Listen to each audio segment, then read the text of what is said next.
how much it costs to bring our dogs to Europe. Starting with the biggest expense, this was 11 grand. I know Lucas, I'm also screaming. My husband's flight was $300 with $125 for Brooklyn and $80 for our luggage, making it $505 total.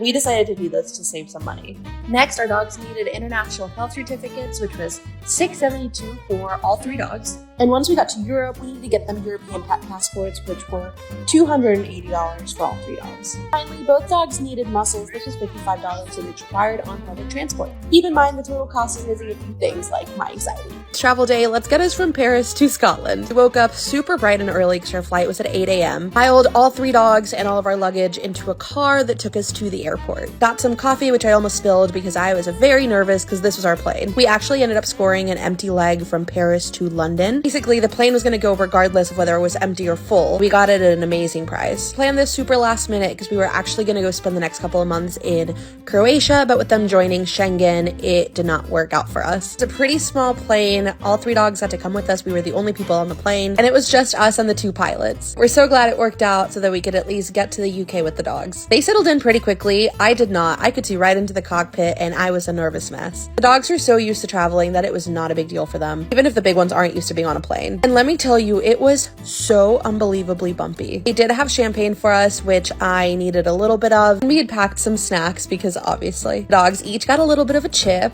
And right now I was actually feeling pretty good. The flight was going smoothly. We had a customs agent get on the plane and scan the dogs' microchips before we got off. Checked all of the paperwork beforehand. They helped us off the plane. The stairs were the trickiest part for the dogs. We walked on over to the private terminal area. It was also so windy and raining, which is probably why we had such a terrible flight. Luckily, they had grass for the pups outside, not that they really needed it. And we went to customs. There was no line. You basically just go right up. And they walked us outside to the waiting room, and that was it. They had some water waiting for the pups, and I hopped in a taxi to go pick up our rental car. This is me realizing that we were going to be driving on the wrong side of the road, at least for us, for a while. Had all of the dogs and the bags packed up, and we hit the road towards Scotland. Decided to stop around York, stayed at the most gorgeous Airbnb, and had some amazing weather for this area, which I thought was amazing. I needed some decompression time and a beer, which luckily we got. Then the next day, it was time for us to head to Scotland, finally. Getting some zoomies out before the 3-hour car ride. This is our car setup, and this is me getting the ice off the windshield. We were not prepared. Still so weird sitting on the wrong side of the car. And crossing into Scotland, finally. We've never been here before. I have no idea what he was doing here. Again, blessed with amazing weather. We got to our Airbnb, dropped the car off, explored our new home for the next month.